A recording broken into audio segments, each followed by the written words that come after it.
Vamos a hacer es que Jenny presentará luego de Albert. Eh, Tengo entendido que alguien tenía audio, creo que pueden presentar de manera virtual, o sea, pueden conectarlo, presentarlo desde su propia computadora. En el caso de que no funcione, me lo envían rápido y yo entonces lo presento. Comenzamos con Albert Mestre. Bueno, una vez terminen, estará la profesora Liliana Quintero que estará comentando, ya tendrá 15 minutos para comentar sobre sus presentaciones. Y ahora sí, empieza Albert Mestre de la Universidad de la República en Uruguay y que es estudiante de licenciatura en Historia, Educación y Laicidad. El título de su presentación se llama La invención de los planes de estudio en el Instituto de Investigaciones Históricas, Facultad de Humanidades y Ciencias, Universidad de la República, 1973-1985. Albert, te damos la palabra. Buenos días, bienvenidos. Espero que estén teniendo una linda mañana. Y lo primero que quiero comenzar esta presentación es con una pregunta. ¿En una universidad se puede enseñar historia sin libertad? Cuando entrevisté a varios de los ex estudiantes de la licenciatura en historia durante la intervención dictatorial del 73 al 85, hubo algo que me quedó y nunca pude olvidarlo. Que en el aula se hablaba bajo, que en los pasillos se hablaba aún menos, y uno nunca sabía con quién estaba hablando. De esas entrevistas no solamente recabé datos, sino que recabé realidades subjetivas, recabé miedos, recabé silencios, los cambios súbitos de docentes y la instauración de un plan acrítico con una exaltación nacional, de la historia nacional. Pero ¿qué pasa con la historia cuando la historia es enseñada en un tiempo dictatorial? ¿Qué se enseña? ¿Cómo se enseña? ¿Qué se omite y qué se deforma? Y es por eso que me gustaría presentarles parte de mi tesis, que es una investigación sobre el Instituto de Investigaciones Históricas del 73 al 85 en la Facultad de Humanidades y Ciencias en el Uruguay. Pero sobre todo quiero que pensemos juntos cómo se puede reconstruir una memoria académica luego de haber sido mutilada. Es por eso que lo primero que quiero hacer es darle las gracias por asistir y por también interesarse en la historia de la educación, que es un ámbito que no está siendo muy estudiado y sobre todo la historia de la educación en tiempos autoritarios. Mi tutor fue Juan Andrés Bresciano, esta tesis está aprobada, únicamente falta entregarla. Es un pequeño detalle que me olvidé de mencionar. Lo primero que vamos a abordar va a ser el problema de la intervención. Para aquellos que no saben, la intervención en el Uruguay empieza en el 73. La dictadura en el Uruguay empieza en junio del 73. Sin embargo, la Universidad de la República desde 1958 es autónoma. Lo que quiere decir que no depende del Estado si no es económicamente. Puede tomar sus propias decisiones.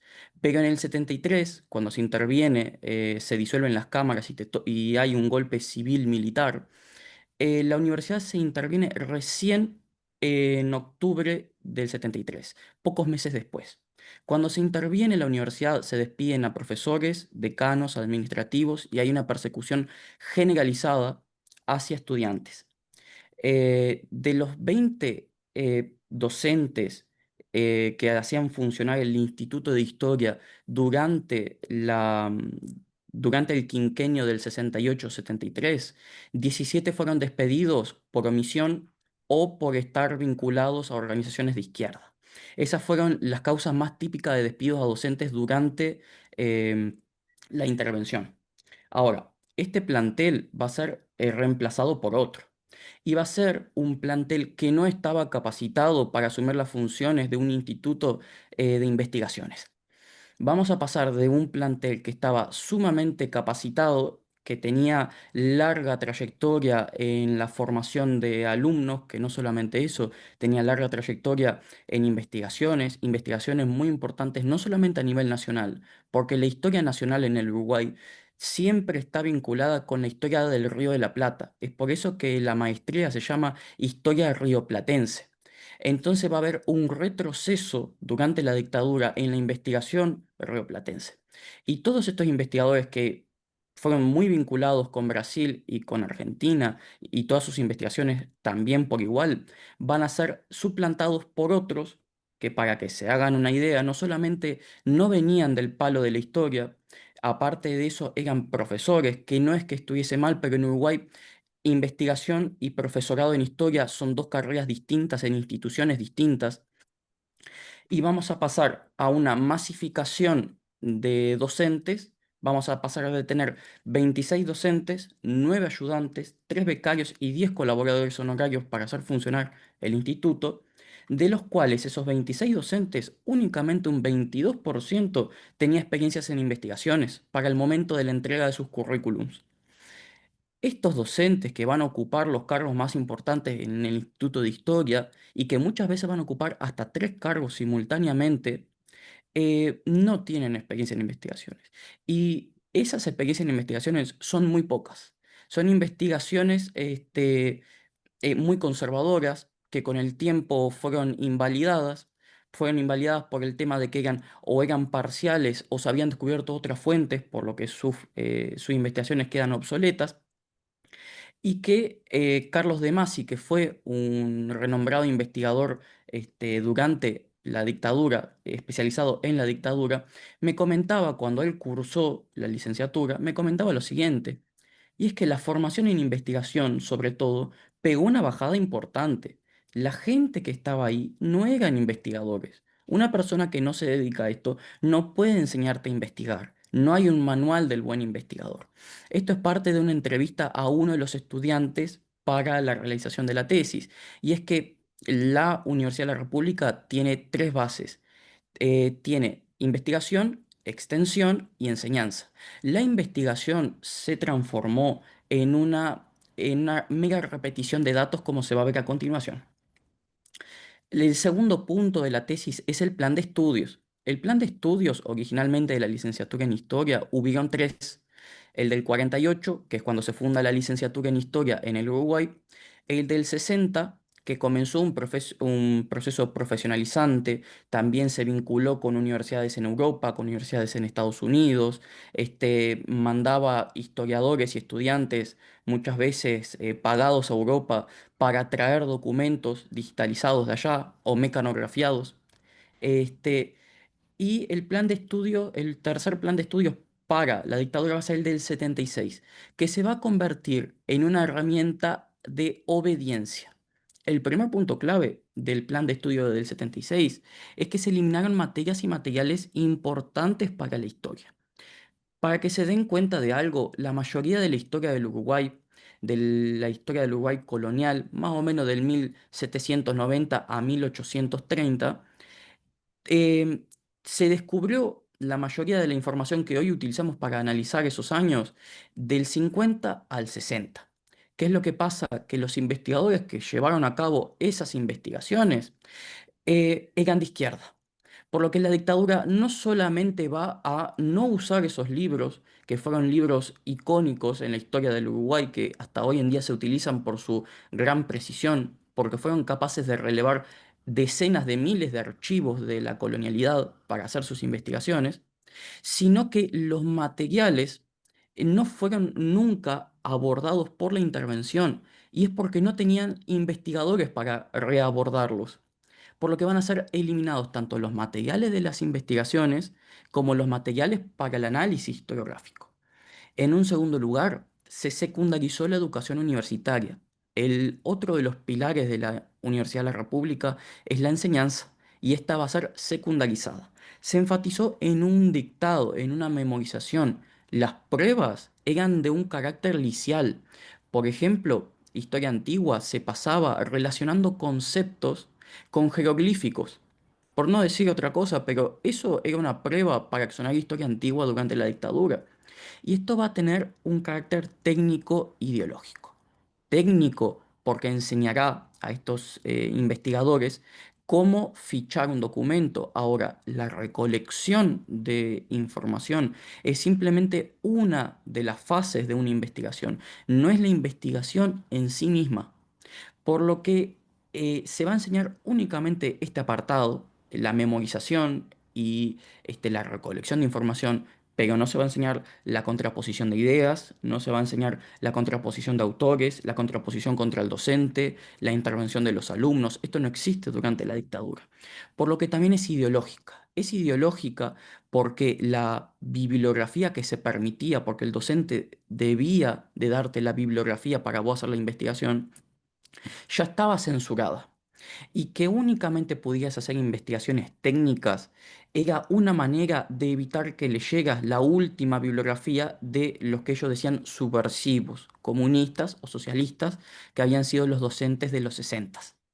Y por otro lado, un fenómeno a nivel de toda Latinoamérica en las universidades fue la masificación de estudiantes. Esto también ocurrió en Uruguay. Hubo una masificación de estudiantes en todas las facultades de la Universidad de la República y también en la Facultad de Humanidades y Ciencias. Pero eso, sumado a una accesibilidad a la exoneración de materias, es decir, era mucho más fácil exonerar las materias, llevó a una gran cantidad de titulaciones.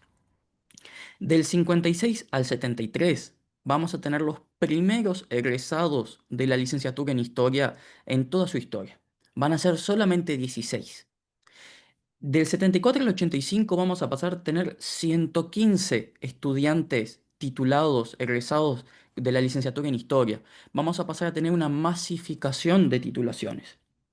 Y por último, del 85 al 95, en el periodo de la postdictadura, de la transición democrática y de la democracia plena, vamos a tener de nuevo 19 personas tituladas en ese periodo.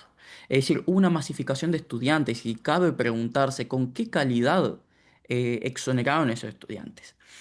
Em, y el tercer punto para abordar es el Instituto de Investigaciones Históricas.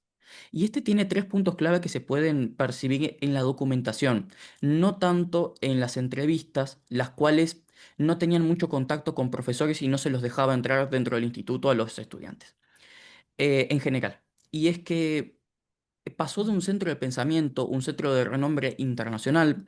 Llegaban cartas durante los 60 de Estados Unidos, de Europa, del British Museum, para buscar libros, para buscar congresos con docentes de la facultad. Vamos a pasar de un centro de pensamiento a una caja de resonancia del régimen. El Instituto de Investigaciones Históricas va a pasar a ser un instituto del régimen para condicionar la historia que también se va a publicar en secundaria, una historia repetitiva, eh,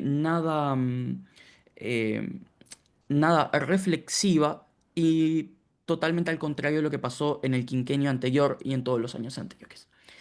Por otro lado, no había una estructura clara en el instituto. Muchas veces se pudo encontrar en la documentación personas que firmaban al mismo tiempo como director del Instituto de Historia. No había, digamos, había un problema con los cargos. Muchas veces una persona ocupaba varios cargos y muchas veces varias personas ocupaban el mismo cargo. No había una estructura clara. Lo único que era claro es que el rector, que es el director de la institución de la Facultad de Humanidades, era el que intervenía directamente en el instituto. Es lo único Albert, que queda claro. Así. sí, te quedaste sin tiempo, pero si quieres una conclusión final o una reflexión. Sí, ya finalizó. Y por último, el instituto tenía una gran volatilidad. Los docentes muy pocas veces se mantenían más de 2 años en sus cargos. Por último, las conclusiones, y es que todo lo que se habló y todo lo de la tesis, todo lo que se trató en la tesis, va a dar en tres conclusiones a grosso modo. Es que en primer lugar hubo una enseñanza técnico-ideológica. Se puede hablar de una técnico-eficienticista. Fue eficiente para producir titulaciones de baja calidad, pero fue eficiente. Pero es mejor hablar de técnico-ideológica porque se dio este tipo de educación no por nada. Se la dio porque se necesitaba borrar la historia producida anteriormente. Hubo muchas titulaciones, pero pocos investigadores.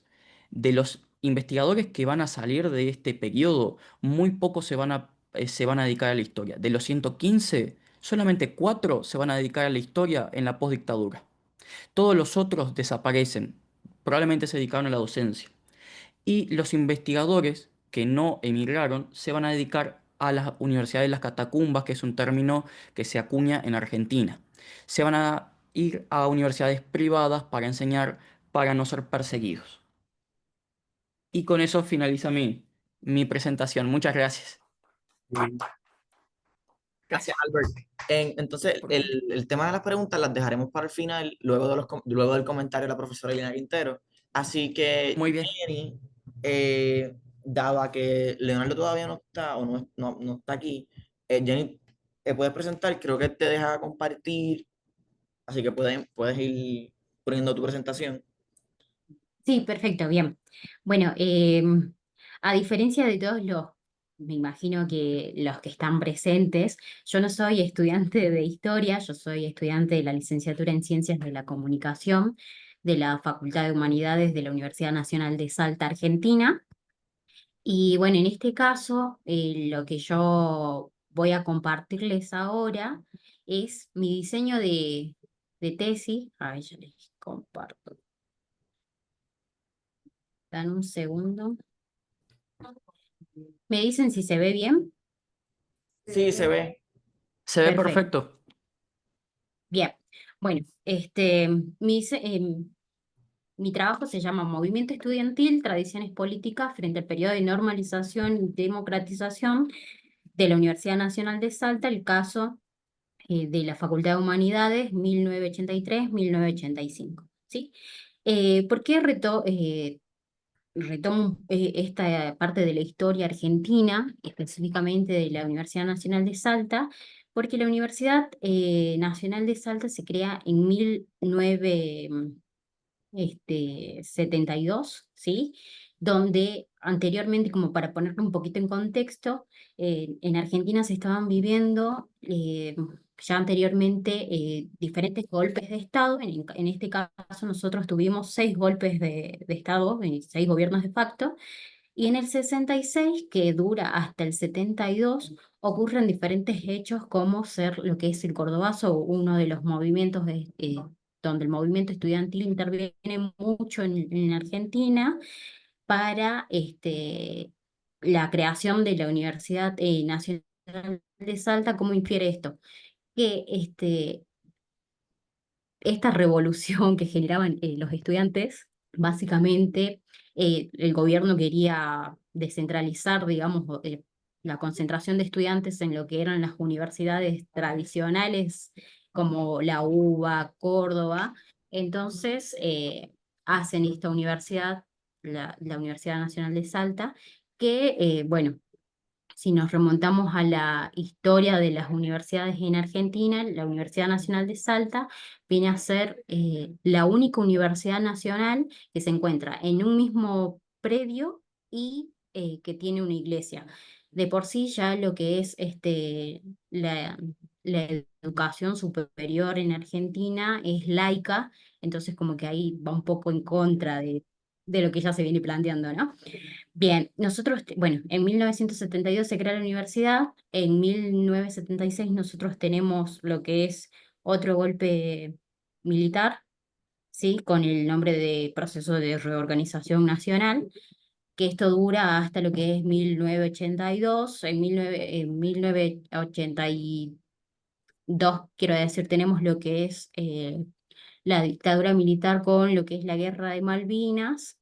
Y en 1983, nosotros el 30 de octubre retomamos lo que es, junto con la presidencia de Raúl Alfonsín, la democracia, ¿no? Bueno, dentro de lo que es el sistema universitario argentino, nosotros tenemos diferentes em, como bases, principios de la reforma de 1918, realizada en Córdoba, que es el cogobierno, la autonomía universitaria, la libertad de cátedra, la extensión universitaria, y junto con ella se suman lo que es la gratuidad, la universidad libre, laica e irrestricta, lo que yo mencionaba anteriormente con respecto al caso particular de Salta, que tiene una iglesia dentro del predio de la universidad, cuando en todas las universidades nacionales del país no existe, ¿sí? Bien. Hago referencia a lo del cogobierno. ¿Qué era lo que estaba pasando en las universidades en Argentina? Las universidades con respecto al gobierno de facto, en este caso ya en el año 1982, estaban todas intervenidas y bueno, donde los gobiernos en ese momento mandaban a interventores para ser rectores, para organizar las facultades, ¿sí? En el caso de Salta, en 1982 es donde se realiza el armado del estatuto universitario, que donde rigen las normas, bueno, obligaciones y derechos que tienen los estudiantes y todos los miembros de la comunidad universitaria, ¿no? Dentro de lo que es el cogobierno de la universidad, nosotros nos vamos a regir con lo que es la asamblea universitaria, que la asamblea universitaria está compuesta por lo que son consejeros directivos, consejeros superiores de toda la universidad, que van a elegir, en este caso, al primer rector de la Universidad Nacional de Salta en 1983, una vez retomada la democracia, ¿no? Y para ello hay un montón de... Me disculpan un segundo, perdón. Soy en un teléfono y pasa que estoy en mi trabajo exponiendo.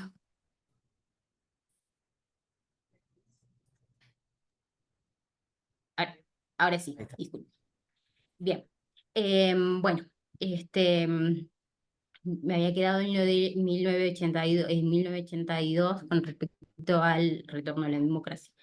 Yo hago este análisis del periodo utilizo estas categorías analíticas de democratización y normalización dentro de mi diseño de tesis, ya que el movimiento estudiantil de la Facultad de Humanidades es el que más participación tiene con respecto a la elaboración de lo que es el estatuto de la universidad para normalizarla y posteriormente llevar a cabo una elección de rector, ¿no?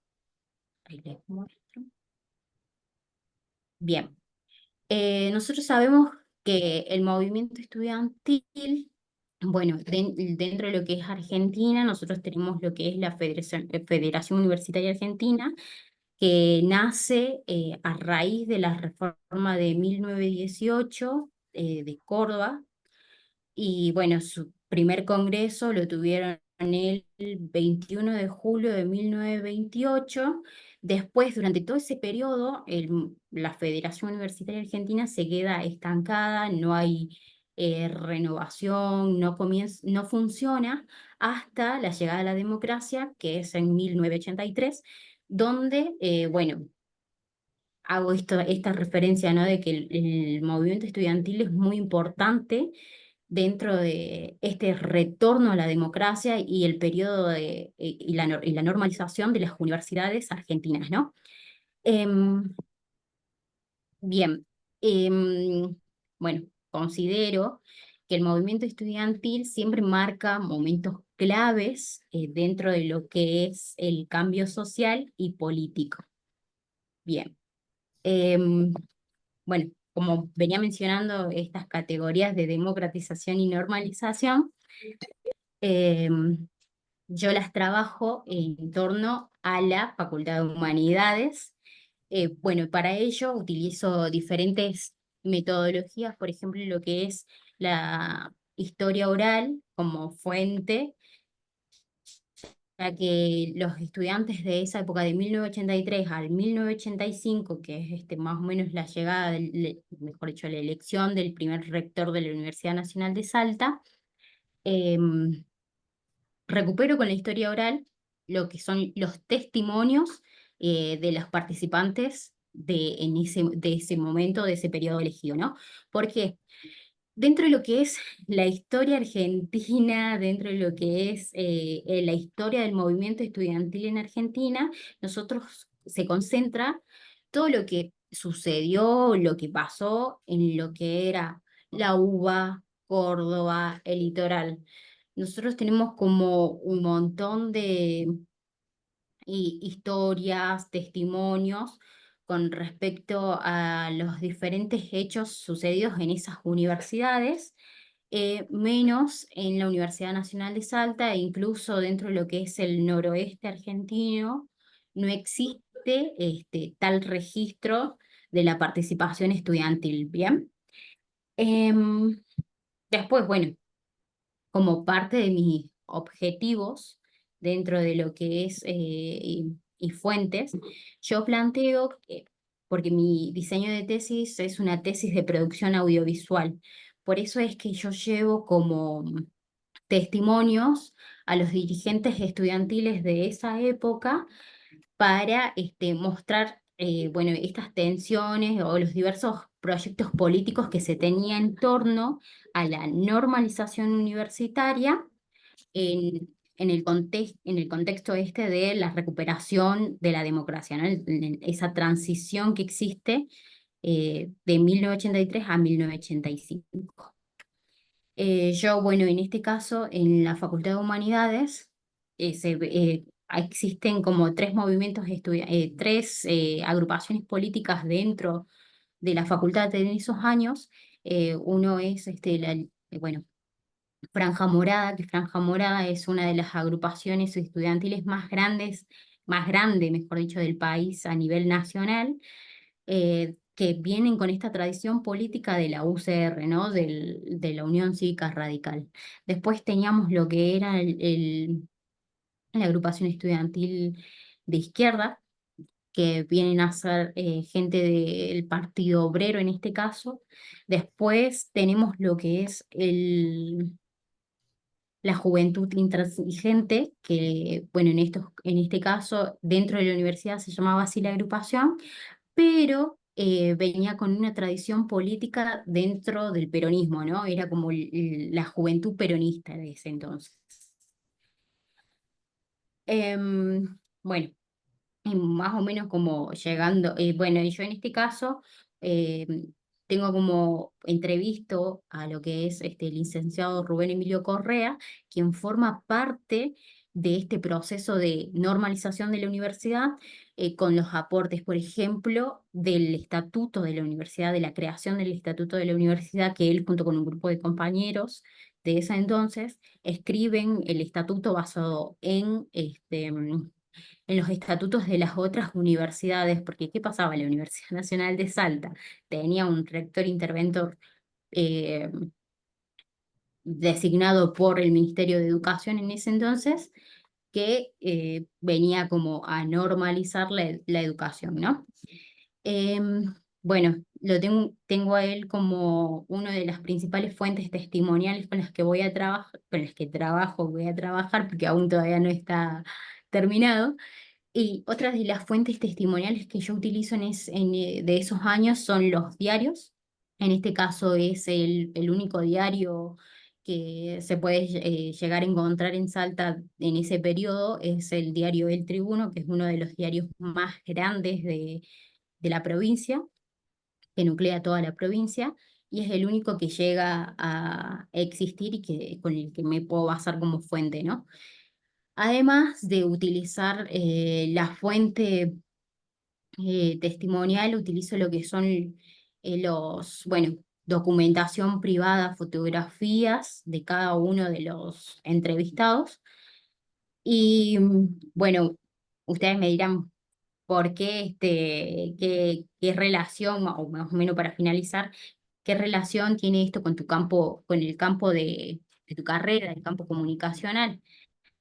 Eh, Como bien ya les había mencionado anteriormente, yo considero que esto es como un gran aporte a la historia de la Universidad Nacional de Salta, porque si ya tenemos, no, vamos a hacer como una parte de la historia regional, mejor dicho, donde las universidades más grandes del país tienen ya contenido de producción audiovisual, documentación testimonial, escritos, libros y un montón de otras producciones científicas con respecto a la historia de sus universidades. Yo considero que el movimiento estudiantil salteño también tuvo un aporte dentro de la historia de la universidad, que incluso va a repercutir dentro de lo que es en la región del norte del país, ¿no?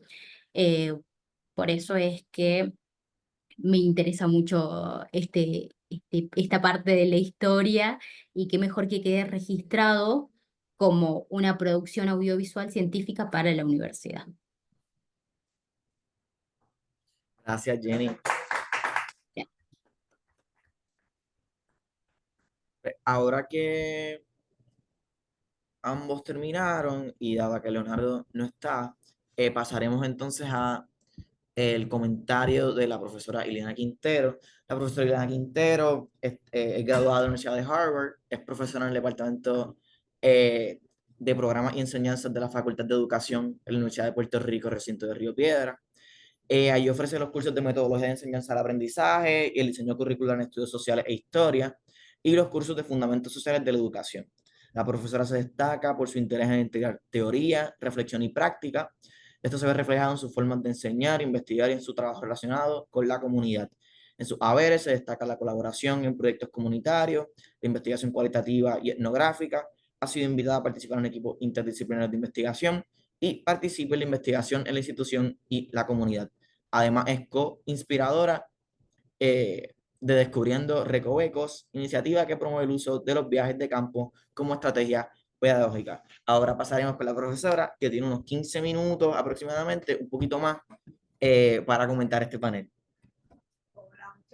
Me da trabajo mirar, no mirarlos a ustedes y mirar la cámara, pero para que ustedes me vean. Sí. Yo quiero dar las gracias por la invitación a comentar este panel, ¿verdad? Y poder compartir la reflexión sobre historia de la educación y el conocimiento. Yo, a diferencia de ustedes, vengo de formación en educación, pero mi área de énfasis, ¿verdad?, en la educación es la historia y los estudios sociales. Y me resultó bien interesante y lo felicito por sus investigaciones. Y a Albert, que ya está pronto a terminar su tesis. Digo, ya terminó, ¿verdad? Solo le queda presentarla.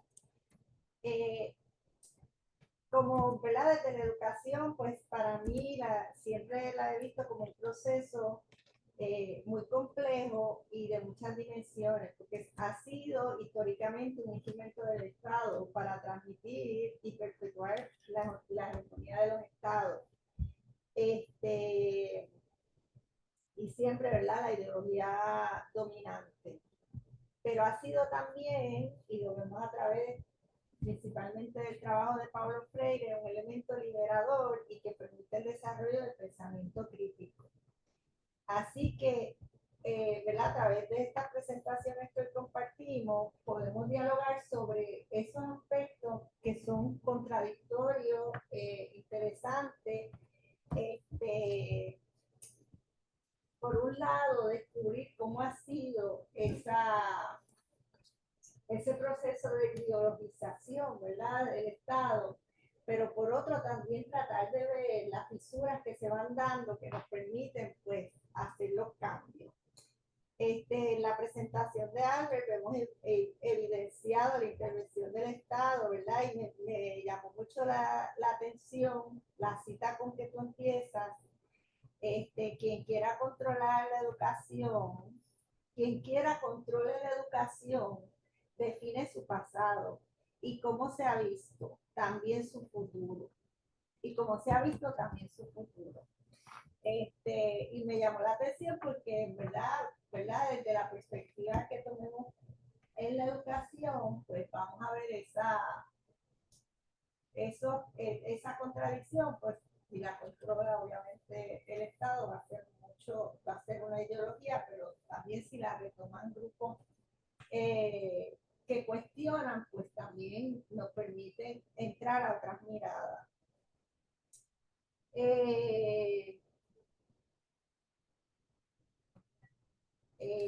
Pues a través vemos cómo la fuente nos permite entender las formas y maneras de ir profesionalizando la historia e ir dando importancia a la historia. Y pues una pregunta que yo tenía cuando leí tu abstract, ahora el resumen de tu presentación, era cómo a través de las entrevistas tú podías encontrar esa fisura que tú contestaste, ¿verdad?, que eran bien difíciles porque pues, tenían que hablar en voz baja, callaban, y pensé también ahora escuchándote en la enseñanza de la historia aquí en Puerto Rico, el descubrir aquí en Puerto Rico, por ejemplo, aquí se impuso el inglés como idioma en los primeros años hasta el 52, se suponía que era en inglés, y cómo los maestros iban resistiendo eso, ¿verdad? Y también pues me hizo pensar en cómo que lo importante de documentar la intervención del Estado a través de los libros de texto de estudios sociales en la escuela secundaria. Entonces, lo que me llamó también de tu presentación ahora, ¿verdad? Es la diferencia entre la escuela secundaria y la universidad, porque la universidad es un espacio de pensamiento crítico. Y yo en mi curso siempre encuentro a los estudiantes que hablan de cómo aprendieron los estudios sociales y la historia y cómo, ¿verdad? Todas esas ideologías que se nos van transmitiendo, porque pues aquí nuestro currículo obviamente nos lleva a pensar que somos una isla pequeña que no podemos subsistir por nosotros mismos, que necesitamos la intervención de Estados Unidos para protegernos, etcétera, etcétera. Pero siempre los comentarios de cómo llegan a la universidad y en los cursos de historia se le abren los ojos y ven otras realidades, ¿verdad? Y se hacen otras preguntas. Y entonces, pues, ese poder de la intervención de ese espacio me resulta interesante y te felicito como lo aborda. Y también, ¿verdad? La de Jenny, pues la importancia, yo hasta cierto punto pues ponía, toma ese aspecto de lo que son las fisuras, de cómo, ¿verdad? Los movimientos estudiantiles, los grupos de resistencia pueden contribuir a cambiar esa ideología de Estado que se nos va presentando. Y nada, pienso que está ahí porque quiero abrirlo a que todos hablen y pregunten y comenten. Antes de que, sé que hay preguntas aquí en la mesa, pero antes de eso, me gustaría saber si tanto Jenny como Albert tienen algo que contestarle o agradecerle o lo que sea a la profesora Quintero. Así que, como ustedes deseen. Me gustaría a mí comenzar, si es posible. Muchísimas gracias por los comentarios, profesora. Y la verdad que es como usted comenta, es sumamente difícil encontrar las fisuras dentro de las entrevistas, sobre todo si lo comparás con la documentación. La documentación que se utilizó para la tesis son más de 2000 documentos entre curriculares, programas por ejemplo, cartas entre los institutos, por ejemplo, Instituto de Educación, Instituto de Historia. Entonces es muy complicado poder compactar todo eso y preguntar lo que uno quiere preguntar a los docentes, sobre todo cuidando el aspecto emotivo de los docentes. Docentes que muchas veces, es triste, pero tenían un aspecto muy emocional cuando me comentaban sobre la dictadura. Intentaban ser los más objetivos posibles, pero la vivencia, como dice Andrea Galloso, una de las entrevistadas, la sociedad estaba censurada. Porque una de las cosas que yo pregunté es si ellos se sentían autocensurados cuando escribían. Y es que no solamente estaban censurados desde el punto de vista cuando empezaban a escribir, porque el docente ya quería saber con qué ibas a escribir. Eh, Porque era un método de historia basado en el neopositivismo.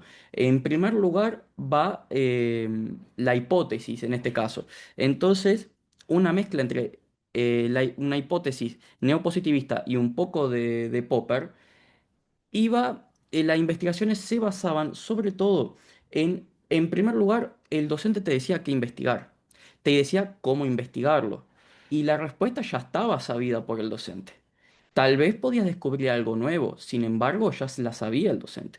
Entonces, esta violación a la libertad académica de los docentes fue muy dura entrevistar a los docentes porque tenían que recordar este tipo de cosas. Y las fisuras muchas veces había que separarlas desde un punto de vista de lo subjetivo y lo que se podía encontrar en la documentación.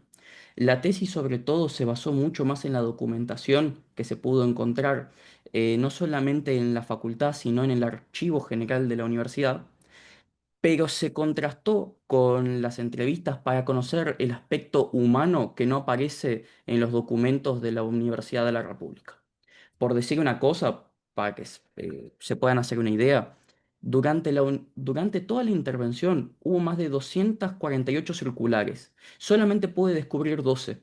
Todo lo otro fue quemado.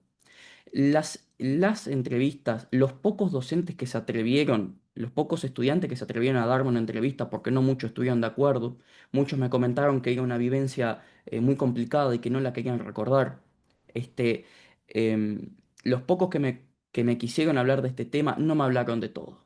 Sin embargo, sí es también una cosa que no lo dije en, en la, en la presentación, y es que hubo violaciones de los derechos humanos, como por ejemplo hubo acoso. Acoso a aquellas estudiantes que fueron mujeres también. Este, Así que las fisuras que se pudieron detectar fueron aquellas que se pudieron contrastar sobre todo con los documentos, y que los docentes, que sobre todo el crédito de la tesis se lo llevan los estudiantes que pudieron darme las entrevistas, lo que ellos pudieron recordar y decirme. Sin embargo, es muy importante también tener en cuenta que lo que no me dijeron aparece muchas veces en documentos y muchas veces en desaparecidos. El crédito de la tesis es más bien para esos estudiantes que lograron sobreponer al miedo de lo que pasó y decirme lo que vivieron. Sí. No sé si respondí la pregunta, pero es algo que no lo había abordado en la tesis y es una dificultad que atravesé haciéndole. Gracias. Sí, sí, no, yo me imagino, además cuando te escuché tu presentación, pero pues son preguntas que siempre están por ahí y pues que son preguntas que a veces uno no se puede ni contestar, pero sí, de hecho aquí aquí hubo un caso que no tiene que ver con educación e historia, pero de una familia que fue desplazada y mataron el caso de Adolfina. Ujú. Y yo he sabido que hay personas que han querido hacer documentales sobre esa experiencia y la familia no quiere, porque no quiere recordar, o sea, les cuesta, es difícil, fue un momento, ¿verdad?, de mucho dolor, y entonces es muy valiente cuando pueden tomar y hablar. Gracias.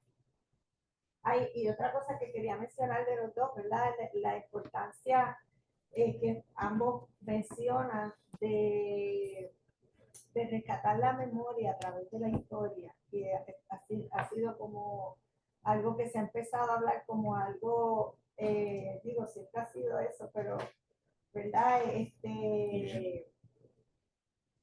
Como una posibilidad de rescatar la memoria colectiva. Y eso es, yo creo que es bien importante que se empiece a hacer también desde el área de la educación. O sea, ayudar en los cursos de historia de secundaria, dedicar a que los estudiantes aprendan a hacer investigación para rescatar la memoria colectiva. Eso pues, yo creo que se ve evidenciado en ambos trabajos.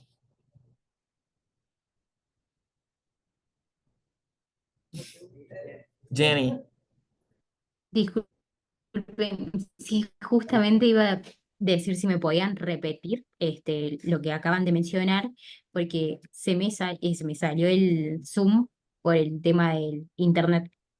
no, que si querías comentarle o contestarle a la profesora Quintero brevemente.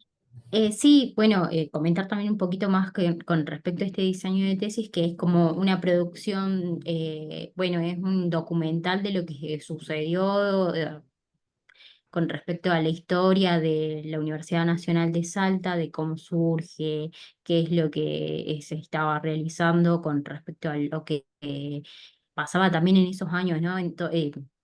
Todas las universidades nacionales en ese periodo que elijo estudiar, que elijo analizar, eh, estaban intervenidas por estos gobiernos, y bueno, ¿no? Creo que el movimiento estudiantil dentro de Argentina tiene una gran participación porque conquista derechos.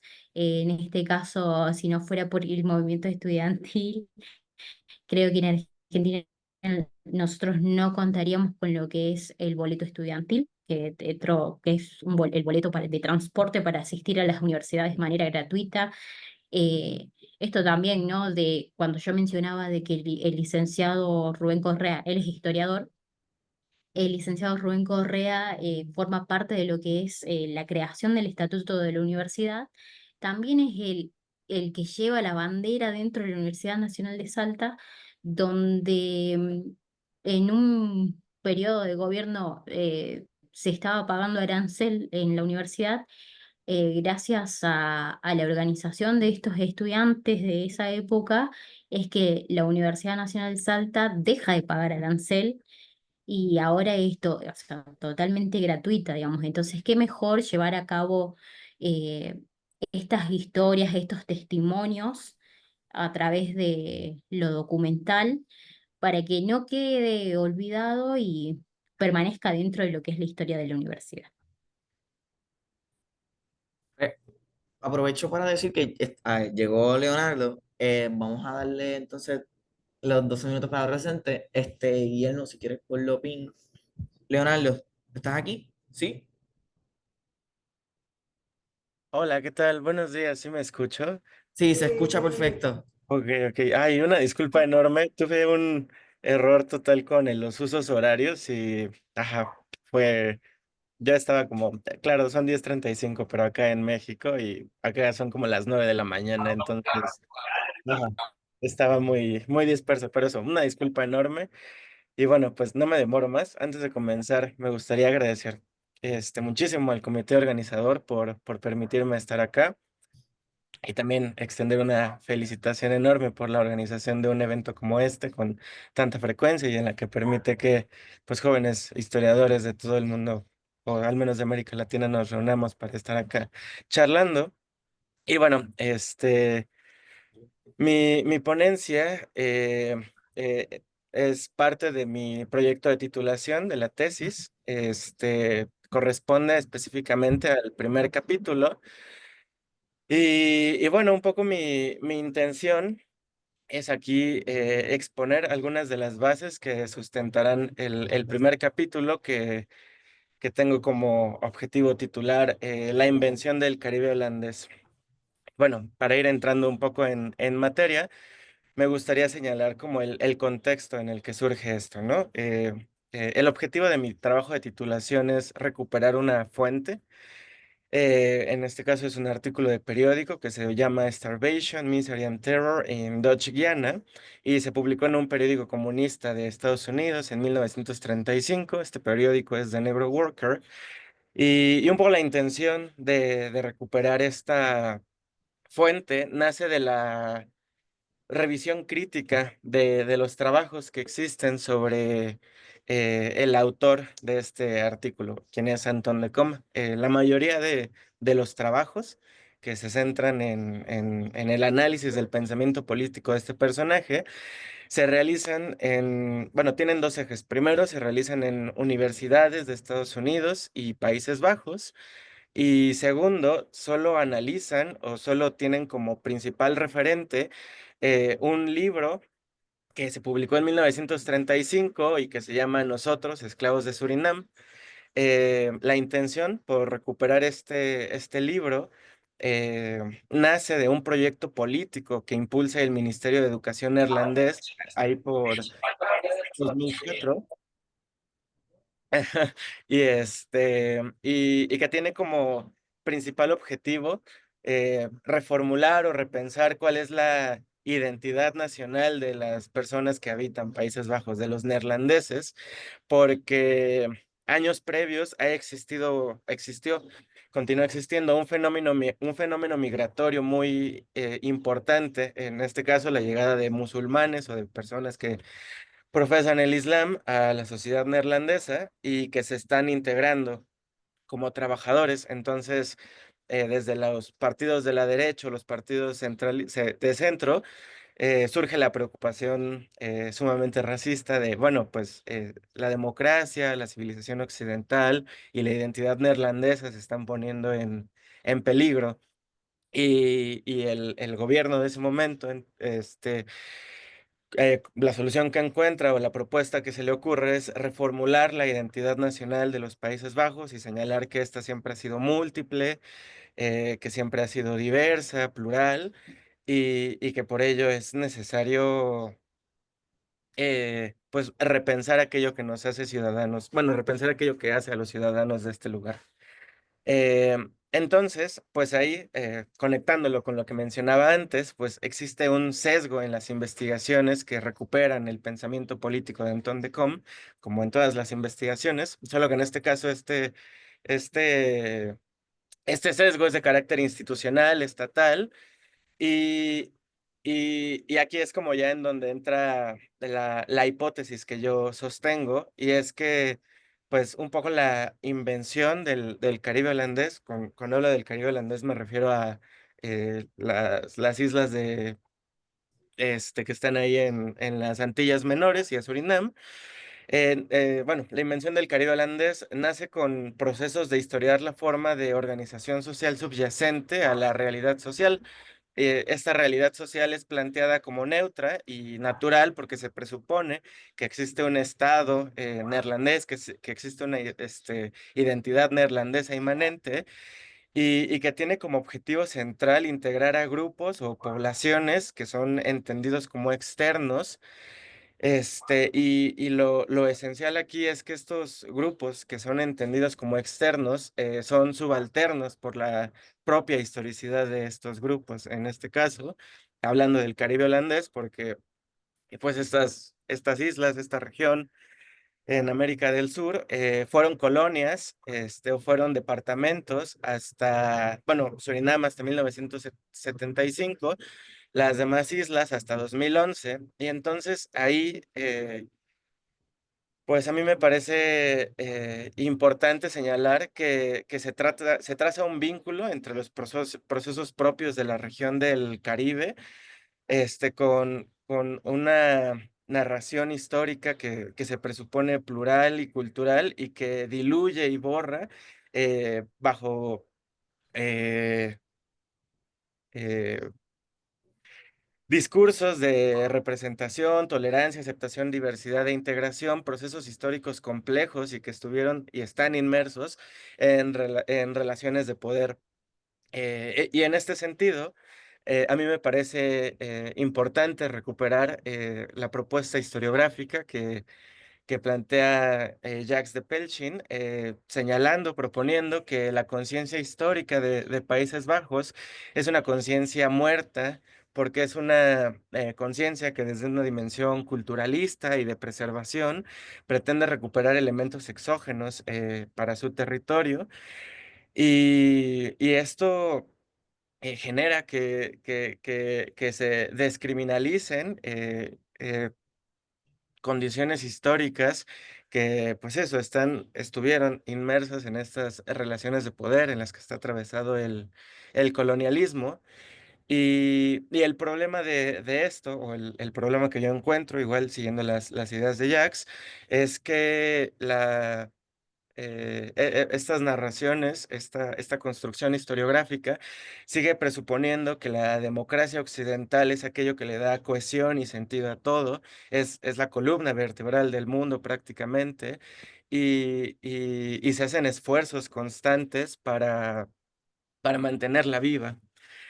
Ahora bien, esto no solo se queda en las investigaciones y en los discursos que se generan desde los centros de investigación de Estados Unidos y Países Bajos, también se ve reflejado en la educación básica, principalmente en la secundaria digo, en la primaria, perdón, principalmente en la primaria, porque se han producido múltiples textos que reformulan el canon historiográfico de Países Bajos y se enseña, bueno, existe libre cátedra para la forma y los contenidos que se van a enseñar, pero la base de estos contenidos siempre es este discurso de tolerancia, aceptación, diversidad e integración.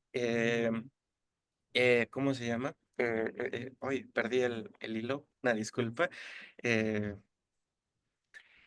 Bueno, en fin, la cosa es esta, ¿no? Que el canon historiográfico tiene esta doble manifestación y ahí aparecen pues estos vínculos en América Latina y el Caribe que yo bosquejaba en el título de esta ponencia. Ahora no sé cuánto tiempo me quede porque puse un poco tarde el cronómetro y tampoco me quiero pasar eso. Me siento un poco apenado por la demora y todo. Tranqui, te quedan 3, 4 minutos. Ok, ok. Sí. Bueno, sí, sí, prefiero cerrarlo acá porque eso ya, me comieron los nervios y, ajá, fue muy caótico. Tranqui, lo que podemos hacer es que podemos entonces abrir paso a comentarios y preguntas. Ya la profesora Eliana Quintero. Yo le quería decir a él Sí. también algo porque me estuvo bien interesante, empezando porque me hiciste buscar. Ajá. Ay, perdón, es que no se me olvida que tengo que mirar por otro lado. Me pusiste a buscar sobre Anton de Comte. Me estuvo bien interesante esa figura, que no lo conocía.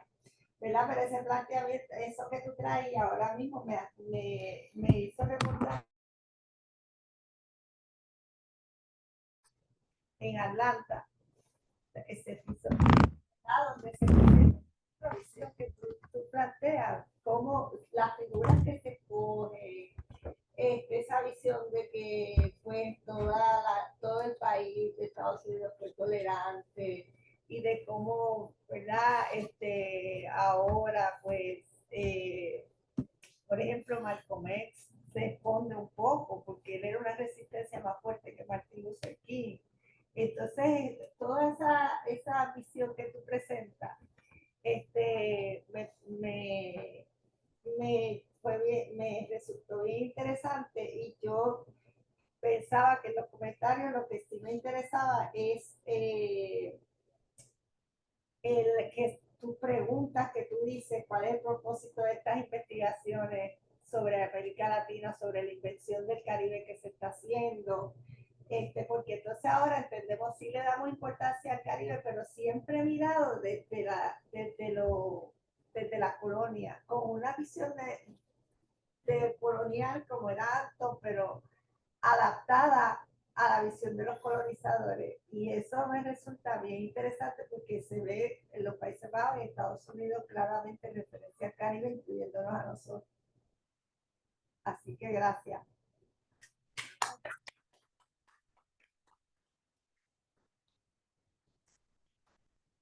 Leonardo, no sé si quieras comentarle algo a la profesora, como...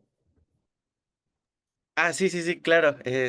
Sí, por una parte, eso olvidé mencionarlo, pero es un tema muy importante. Muchos de los historiadores neerlandeses que precisamente construyen el canon historiográfico toman como referente a Nueva York, principalmente en las décadas, bueno, en los setentas, porque ahora se me escapa el nombre de la propuesta teórica y del personaje que lo plantea, pero eso es como este modelo hace, bueno, dentro de estos partidos de izquierda y los historiadores que militan allá, existe esta noción, esta imagen, precisamente de que Estados Unidos es una sociedad tolerante y lo importante, como que en sus argumentos, es que es un modelo a seguir porque a pesar de que han llegado muchos grupos poblacionales, Estados Unidos ha podido preservar esa identidad nacional, ha podido hacerle frente a aquello que se presenta como externo y digo, ahí está precisamente lo peligroso, ¿no? Que se presupone como neutral. Ujú. Y por otra parte, lo que mencionabas, claro, eso me habría gustado incluirlo, pero hay una disculpa por el sonido de los autos, pero y eso como por el tiempo era, ajá, o hablaba de una cosa o de otra, pero sí las investigaciones clásicas sobre, bueno, más bien, igual bueno, mi investigación busca escapar un poco de las investigaciones clásicas del Caribe, porque bueno, las investigaciones clásicas del Caribe generalmente se sitúan solo en el Caribe hispano, en el Caribe francófono y en el Caribe anglófono, y esta región se deja de lado. Y otro, bueno, igual ahí como donde yo encontraba la importancia de realizar estas investigaciones, esta investigación, es que los historiadores neerlandeses afirman que esta región es poco estudiada porque en muy pocas regiones del mundo se habla neerlandés o las lenguas creol derivadas de este idioma y eso provoca que solo pueda ser estudiado como desde sí para sí. En Ujú. este sentido, también recuperar esta fuente es como rebatir esos argumentos y señalar que existen otras fuentes que el propio canon, bueno, este canon ha dejado de manera periférica porque no son funcionales o porque no contribuyen a su relato historiográfico.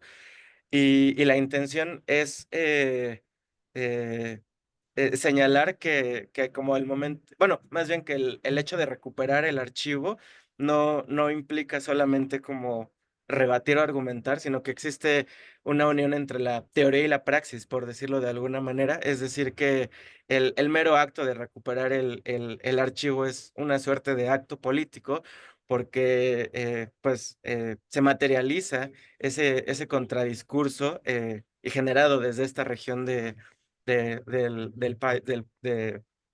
mundo, en la que se señala no desde bueno, desde las teorías decoloniales o poscoloniales, como bueno, acá también se hace algo, sino señalar como, pues, eh, señalar que ahí hay un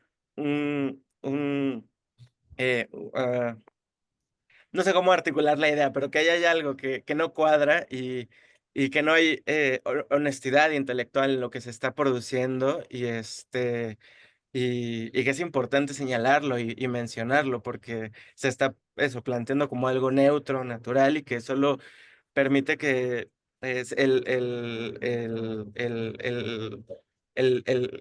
Estado, vaya, se continúe reproduciendo a sí mismo. Existe esta suerte de ciclo, no sé cómo describirlo.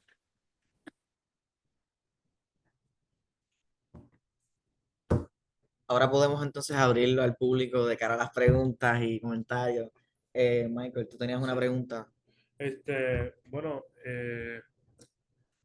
es para Albert y para Jenny como que en conjunto, no es para ninguno en específico. Primero un comentario, de verdad, pienso que sus investigaciones son sumamente importantes porque primero están recuperando memoria, que eso es súper, o sea, súper importante. Y segundo, que una de las cosas que la, la gente falla en identificar es que en estos regímenes, este, el control de la historia era un tipo de control del discurso nacional, ¿me entiendes? Y mucha gente cuando investiga las dictaduras o habla de las dictaduras, no necesariamente desde un punto académico, sino una conversación cotidiana, eh, no mencionan estos controles de espacios académicos que tuvieron estas dictaduras, especialmente en los departamentos de historia. O sea, cuán importante debe ser la historia si los dictadores rápido van por nuestros departamentos. ¿Entiendes? Y también, como se está dando la política mundial hoy en día, vemos algunos, vemos por lo menos, hemos visto por lo menos en Puerto Rico patrones similares. A nuestro departamento fue amenazado con ser cerrado por completo. Eh, Así que aprecio mucho que estas investigaciones estén saliendo para darnos, ¿verdad?, ese reconocimiento. Eh, para Jenny, eh, ¿cuáles fueron los desafíos metodológicos, verdad? Eh, Viniendo desde una disciplina que, ¿verdad?, que no es necesariamente histórica y teniendo que usar esta historia oral, me interesa saber cómo fue tu metodología, que puedas abundar más sobre ese proceso. Bien, bueno, justamente como lo mencionabas, yo no soy del campo de ustedes, vengo de comunicación. Para mí, en este caso, no me resulta un desafío porque yo dentro de la universidad formo parte de una agrupación estudiantil. eh, por eso es que me llama mucho la atención esto, la construcción de la historia de la Universidad Nacional de Salta, en este proceso eh, de democratización, o mejor dicho, de transición a la democracia, ¿no? Yo soy parte, entonces como que fui durante estos años conociendo más la historia del movimiento estudiantil. Entonces, bueno, trabajo justamente con un profesor de historia, el profesor Sergio Quintana, que él también estudia el movimiento estudiantil dentro de lo que es el periodo de los 60 a los 70. Bueno, dentro de este trabajo, bueno, como para aportar un poco más a mi campo de lo que es lo audiovisual, estoy trabajando con el licenciado Álvaro Retamoso, que el licenciado también trabaja lo que es la historia de la prensa, la historia de las universidades. Entonces, como que ellos me facilitaron un poco el camino para guiarme, para poder abordar este tema dentro de lo que eh, me interesa a mí, ¿no? Es lo que básicamente a mí me interesa en mi carrera, porque sí, o sea, sí, esto es así como un comentario personal. Dentro de mi carrera se estudia más lo que es la semiótica, los análisis de las representaciones, y yo voy como un poco más del lado histórico dentro de mi carrera, entonces como que bueno, a ver, veamos qué sale, porque me interesa recuperar estas voces, estos testimonios que aportan realmente a la historia de la educación en la universidad. Y para Albert, eh, muchas gracias, by the way, Jenny.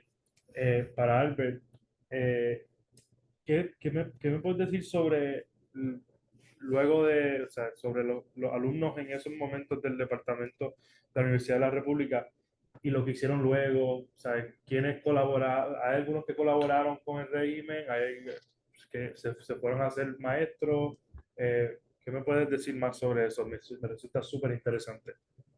En primer lugar, te tengo que decir que es verdad, que es impresionante cómo no han salido investigaciones sobre, en general, sobre la historia de la educación. Es más, mi tesis es la primera en su tipo en el Uruguay de estudiar un instituto específicamente y cómo se desarrolló una licenciatura, en este caso la licenciatura en historia, durante el periodo dictatorial. No hay antecedentes, por ejemplo, en el Uruguay sobre un estudio así. Por ejemplo, en Argentina hay estudios similares, pero como los sistemas de poder son diferentes, es muy Ujú. complicado traerlos al Uruguay. Ya. Sobre todo porque nosotros también nos basamos mucho en la dictadura chilena y tomamos mucho el medio de control brasilero, por ejemplo. Entonces, este, sí, había estudiantes que estaban a favor de la dictadura y que denunciaban a otros. Eso algunas de las entrevistas lo dejaron ver. Eso pasó.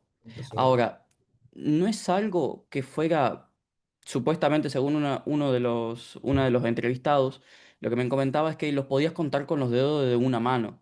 Era muy difícil encontrar estos tipos de estudiantes. Lo que decían, lo que dice uno de los entrevistados, es que a veces se te acercaba a hablar un compañero y no sabías si estaba buscando un aliado o si te estaba buscando la boca, como dicen sus palabras, para ver si te tachaban como subversivo y luego empezaba una investigación por medio del Centro de Información en el Uruguay. Entonces, sí pasó, era complicado, pero llegó a pasar. También llegó a pasar docentes que venían directamente de instituciones militares, como por ejemplo uno de los interventores del instituto, Óscar Amorín Suparo, era profesor en la Escuela de la Marina, por ejemplo. Y era profesor, no tenía ningún otro título que ese. Sin embargo, entró porque era llegado a los comandantes militares de la Marina. Y también pasó en secundaria que profesoras, que maestras eran esposas de comandantes y entraban a trabajar como maestras o como profesoras en primaria o en secundaria solamente porque sus maridos eran militares, por ejemplo. También pasó. Pero los estudiantes, como herramientas de coerción del Estado, sí sucedió. Muchas veces esos estudiantes no eran estudiantes, eran militares disfrazados. También sucedió. En su mayoría eran militares veteranos, retirados, disfrazados, porque la Facultad de Humanidades justito cae en que la mayoría de sus estudiantes siempre son de 40, 50 o 60 años. Entonces ver una persona de esa edad no era raro, por lo que los militares veteranos retirados hacían pasar y luego denunciaban al departamento de enlace con los comandantes de la militares, y también sucedía con policías retirados.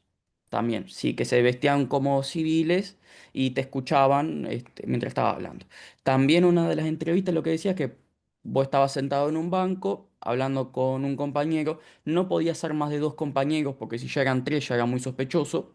Entonces, vos estabas hablando con un compañero y de pronto se te paraba alguien al lado. por ejemplo, para escuchar lo que estaban diciendo. Así que ese tipo de acoso, ese tipo de censura era muy visible y pasó no solamente en la Facultad de Humanidades, sino en toda la Universidad de la República. Sí. Wow. Yo tengo un comentario, pero antes, mi pregunta va a Albert y a Jenny, pero antes de eso quiero felicitar a Leonardo, me pareció bien interesante. Primero porque en, sobre el Caribe ha habido como muy poco desde la historiografía, principalmente en el siglo XIX, como muy poco de este trabajo que se ha empezado a hacer en América Latina por personas como Elías Palti o Fabio Wasserman, en donde se ha pensado lo político-intelectual o la historia conceptual del siglo XIX. Entonces, en el Caribe hay como nada de eso, entonces me parece brillante que estemos pensando, que estés pensando el Caribe. Así que nada, quiero solamente incitarte a Y seguir pensando el Caribe Caribe holandés. y más el Caribe holandés, que es como menos todavía para, o sea, como todavía más complicado. Así que me parece brutal, me parece espectacular, quiero felicitarte. Pero entonces mi pregunta va a Albert y a Jenny, porque estuve pensando en su presentación y ya Albert como que me contestó, pero hay un sociólogo argentino que se llama Daniel Fernstein que articula este libro que se llama Las prácticas sociales genocidas, en donde compara el caso de la dictadura militar en Argentina con el nazismo, y lo que plantea es que tanto en la Alemania nazi como durante la dictadura en Argentina hubo por parte del Estado un proceso de construcción de la educación a través de fomentar la delación o la figura del delator, el tratar de fomentar este individualismo tal en donde los estudiantes se chotearan, es la pregunta que dimos en Puerto Rico, delataran a los otros con esta lógica de eliminar al intermediario y conectar a la persona que está delatando con el poder como para separarlo de los demás. Pero Fernstein en el libro articula que pasaba de la escuela secundaria, es como se llamaría, no lo articula tanto en la universidad, entonces mi pregunta giraba en torno a si en la universidad hubo como esa cultura de la delación, pero ya Albert me contestó, no sé si Jenny a lo mejor pueda, sé que no tiene mucho que ver con lo que estás trabajando, este no es tu tema de investigación, pero me parece interesante a lo mejor ver cómo también había esta persecución estudiantil en la universidad de los 70, 80. Por Sí, ahí de va hecho, mi pregunta. sí, de hecho sí, en uno de los testimonios que yo retomo, cuentan el suceso de la explosión de un aula dentro de la universidad, que bueno, actualmente esa aula no existe más, es el aula número uno, el aula número uno. No está por esta explosión. De hecho, dentro de lo que es nuestra universidad, nosotros en cada aula del sector sur, se podría decir, cuentan con una fotografía de aquellos estudiantes que fallecieron durante esa explosión, ¿no? Que era básicamente esto, como también comentaba Albert, de militares vestidos de civiles. De hecho, también sucede acá en la universidad que parte de la gente que forma eh, parte de los consejos asesores, sí, consejos asesores, son designados por este tipo de gobierno de facto en las universidades y bueno, en la Universidad Nacional de Salta, ¿no? Otra de los testimonios que llevo a recuperar es que dentro de estas agrupaciones estudiantiles se tenían que reunir en casas de manera secreta, todo porque dentro de la Universidad Nacional de Salta es una de las primeras universidades en que llega a conformar lo que es un centro de estudiante antes, previo al retorno a la democracia, ¿no? Bueno, pues no había comentado, pero bueno, la FUA, la Federación Universitaria Argentina, lleva lo que son las banderas de la Reforma Universitaria de Córdoba de 1918, y dentro de lo que es esta federación es la que nuclea a todos los centros de estudiantes del país, donde, bueno, van a bregar por derechos para los estudiantes y quienes también tienen representación ante cualquier suceso que esté en el que se esté vulnerando la educación superior, ¿no? Eh, Y bueno, Bueno, sí. gracias. Verdaderamente nos estamos quedando sin tiempo.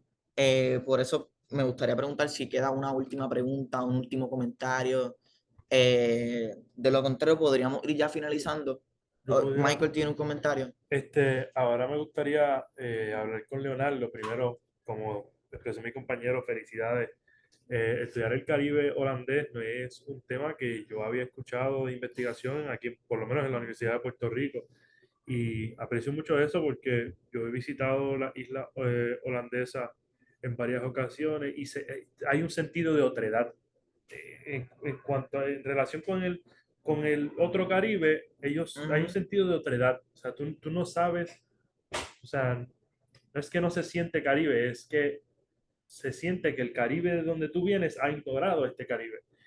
Y mi ujú. pregunta va por ahí, ¿has hecho visitas al campo, o sea, visitas de campo, o sea, visitas, así se dice, visitas de campo? Sí, sí. ¿Has hecho visitas de campo? ¿Has ido a esta isla?